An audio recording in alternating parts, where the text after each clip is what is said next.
ಜಗತ್ತಿನೊಳಗೆ ವಿದ್ಯೆ ದೃಷ್ಟಿಯಿಂದ ನೀವು ಜಗತ್ತಿಗೆ ಹೇಳ್ತೀರಿ ವಿಶ್ವಗುರು ನಾವು ಆಗೋಣ ಅಂತ. ಇವತ್ತು ವಿಶ್ವಗುರು ಇಲ್ಲ, ನಾವು ವಿಶ್ವಗುರು ಅನ್ನೋದು ನಮ್ಮಲ್ಲಿ ಇಲ್ಲ.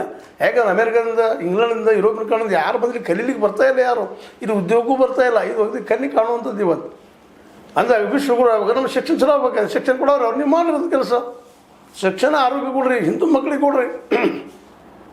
ಅಲ್ಪಸಂಖ್ಯಾತರಿಗೆ ಮುಸ್ಲಿಮರಿಗೆ ಬೇಡ, ನೀವು ಅಂತ ಅದನ್ನು ವಿರೋಧ ಮಾಡ್ತೀರಿ, ಮಾಡಿರಿ, ತಪ್ಪೇನಿಲ್ಲ. ಅವರು ತಮ್ಮ ಮಕ್ಕಳು ತಾವು ಬೆಳೆಸ್ಕೊಳ್ಳಿ. ಸ್ವತಂತ್ರ ದೇಶದ ನೀವು ಮಾಡಿರಿ.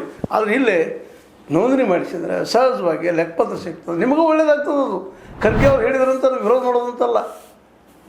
ಯಾರೋ ಒಬ್ರು ಮೊನ್ನೆ ಬರ್ಕೊಂಡ್ರು, ನಮ್ಮ ಹೆಂಡ್ರಿ ತಿಂದು ಬೆಳೆದವರು. ಯಾರು ಎಂದರೆ ಯಾರು ತಿಂತಾರೆ ರೀ, ಯಾರು ಅಂದಾರೋ ಅವ್ರು ಬಿಟ್ಟಂಥ ವಿಷಯ ತಪ್ಪು. ಅಂಥ ಮಾತುಗಳು, ಹಿಂಸೆ ಮಾತುಗಳು ಬರೋದು ತಪ್ಪು.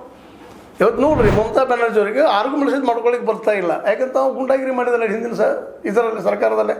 ಇವತ್ತು ಬಿ ಜೆ ಪಿಗೆ ಅಂತಾರೆ 360 ಜನ ಬಿ ಜೆ ಪಿ ಹಿಂದೂಗಳನ್ನ ಕೊಂದಾರ, ಬಿ ಜೆ ಪಿ ಕಾರ್ಯಕರ್ತರು ಕೊಂದಿದ್ದಾರೆ ಅಂತ ಆರೋಪ ಮಾಡ್ತಾ ಇದ್ದಾರೆ. ಅದಕ್ಕೆ ಇವತ್ತು ಅವ್ರು ಮಾಡ್ತಾ ಇದ್ದಾರೆ. ಅದನ್ನು ಇದೇ ಹೋಗುವಂಥದ್ದು. ಹಿಂಸೆಯಿಂದ ಏನಾಗೋದು, ಹಿಂಸೆಯಿಂದ ಹಿಂಸೆ ಹೆಚ್ಚಾಗೋದು. ಹಿಂಸೆ ಕೂಡಿದಾಗ ಬೆಂಕಿ ಹತ್ತೋದು, ಮತ್ತು ಜಗಳ ಶುರು ಹೋಗುವಂಥದ್ದು, ನಿರಂತರ ಜಗಳಾಡ್ತಿರುವಂಥದ್ದು. ಮತ್ತು ದೇಶ ಅಭಿವೃದ್ಧಿ ಆಗು, ವಿಶ್ವಗುರು ಆಗು ಅಂದರೆ ಹೆಂಗೆ ಆಗ್ತದೆ?